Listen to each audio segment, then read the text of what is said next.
Oh, welcome to the underground, you rebel scum. This is the American Expat, and I want to welcome all of you to the new Cold War. That's right, the situation with Russia, perhaps we thought it was finished a little too soon. I thought that peace was coming. It turns out that Europe is determined, at least some members of the European Union, that not so fast. Anyway, let's grab a cup of coffee and we'll talk about all that.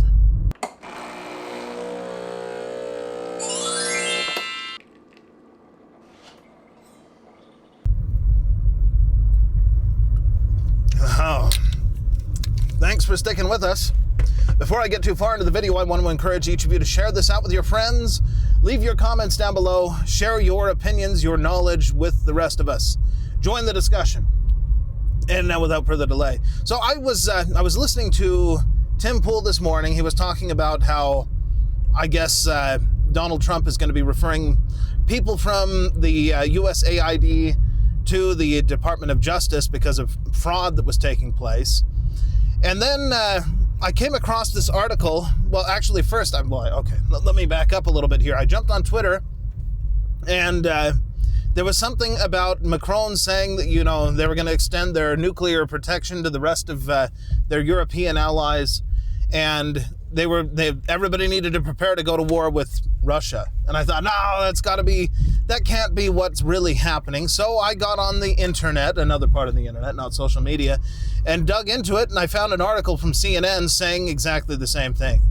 That Macron had gone live on his social media channels and basically said, we're going to be extending our nuclear protection to the rest of our European allies, and we all need to prepare to go to war. We need to prepare to not rely on the United States because they've changed their stance on Ukraine, and we need to be prepared to support them and continue the fight and send peacekeeping troops and all of that. I think that the rumors have been going around. The news has been talking rumors. They've been talking about sending peacekeeping troops from Germany and also from France into Ukraine, which is understandable. They want to make sure that there's going to be peace. At the same time, I can't imagine that the Russians are going to want to have NATO troops right on their border, but maybe they'll be okay with it because, there's now a buffer in between. But I just started thinking about it. It's like, gosh, this is the Cold War all over again. And in the absence of American presence or American power in this regard, I didn't expect it, but I guess France is stepping in to fill that void. And now they're going to be using their nuclear arsenal. So it's no longer just the United States and Russia and China, waving the nuclear sword around. Now France has joined in the mix, and Macron made it clear that, he as the person in charge of the military in France has the power to deploy and use these nuclear weapons as he sees fit. Remarkable. So now Russia, of course, is responding, and there's a whole big uproar. What in the world is going on? As soon as you think that there's going to be peace, that, hey, this thing is going to calm down, it's going to be okay, somebody comes along to make sure that it keeps going the other direction. It's like they want this so badly. I don't understand what it is. Where are the Ukrainians in this discussion? I was confused about that when the Americans and the Russians were the ones talking about having, peace talks, and the Ukrainians were not involved at all. But this is, again, what about Ukraine? What about the people that actually live there and their interests in this? What do they want? I haven't heard from regular Ukrainians. The only one you ever hear from is Zelensky, and he's saying that he's, ready for peace, and he's going to go along with what the United States is suggesting.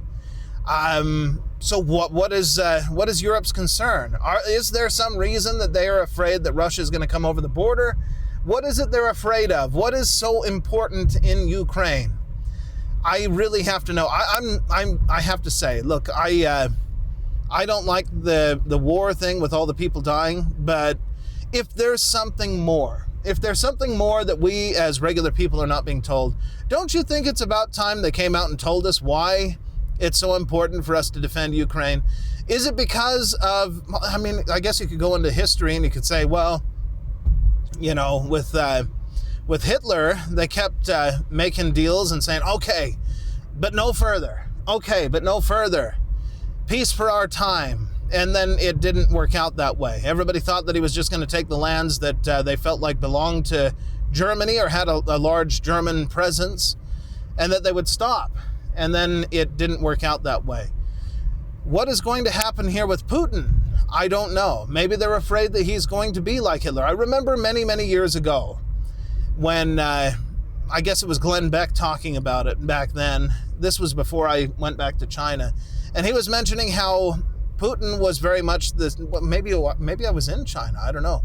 But he was talking about how he is essentially like Hitler, and, you know, that might happen. Is that the case now? You guys let me know in the comments what you think. It just seems so crazy to me. Is that what he wants? I mean, I can look at it from what I know, the little bit that I do know, because I'm just a civilian here, like all of you. I have access to the same information. I look at it and I think, okay, he has the Donbass, he has his access to the Black Sea, Putin, I mean. Hey, what else could he possibly want? He got what he wanted, and it cost him dearly. Would he really go beyond that?